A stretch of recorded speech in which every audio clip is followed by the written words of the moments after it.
Di video sebelumnya, aku udah bahas tentang tanda burnout yang sering dikira sebagai malas.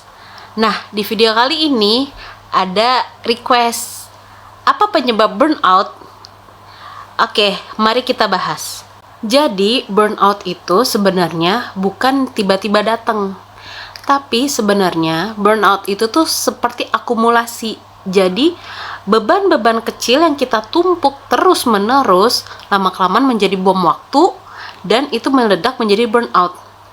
Nah, contohnya apa? Contohnya beban kerja berlebihan.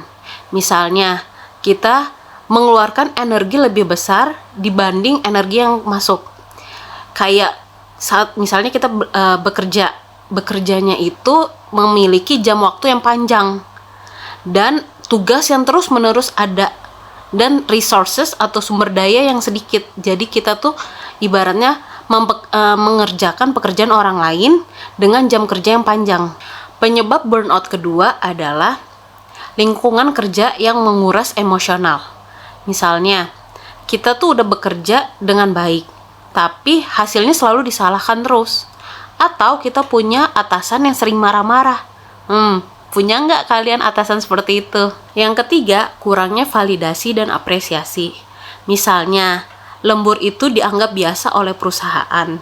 Lalu ada juga kita mendapatkan achievement.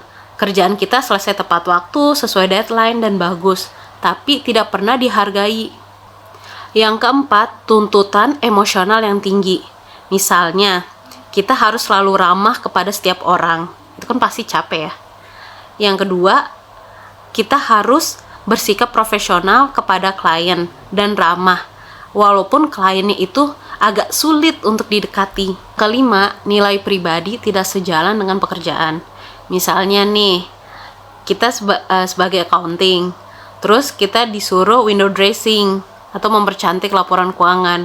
Nah, sebenarnya itu kan bertentangan dengan moral ya kan, dan norma.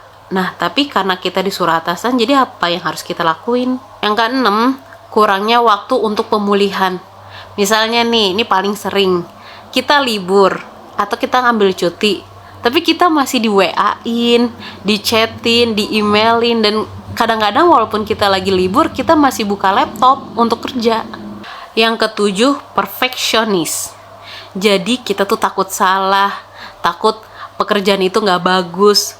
Padahal sebenarnya yang kita lakuin itu sudah memberikan yang terbaik untuk pekerjaan kita. Tapi karena kita terlalu perfeksionis, jadinya kita overthinking. Nah, itu yang menyebabkan burnout. Yang ke-8, masalah hidup. Tentu kita pasti semua orang punya masalah ya kan. Nah, dengan adanya masalah seperti masalah keluarga, masalah pekerjaan, masalah kesehatan, masalah penyakit mental, itu akan menambah semakin banyak burnout yang menyebabkan itu kita akan menjadi drop. Jadi intinya burnout itu dimana tuntutan itu lebih besar daripada kapasitas yang kita punya. Dan kita selalu menanggungnya itu terlalu lama, tanpa ada penyembuhan, tanpa ada dukungan. Itu yang menyebabkan burnout. Dari 8 penyebab burnout, adakah kalian salah satunya yang menghadapinya? Yuk, tulis di kolom komentar.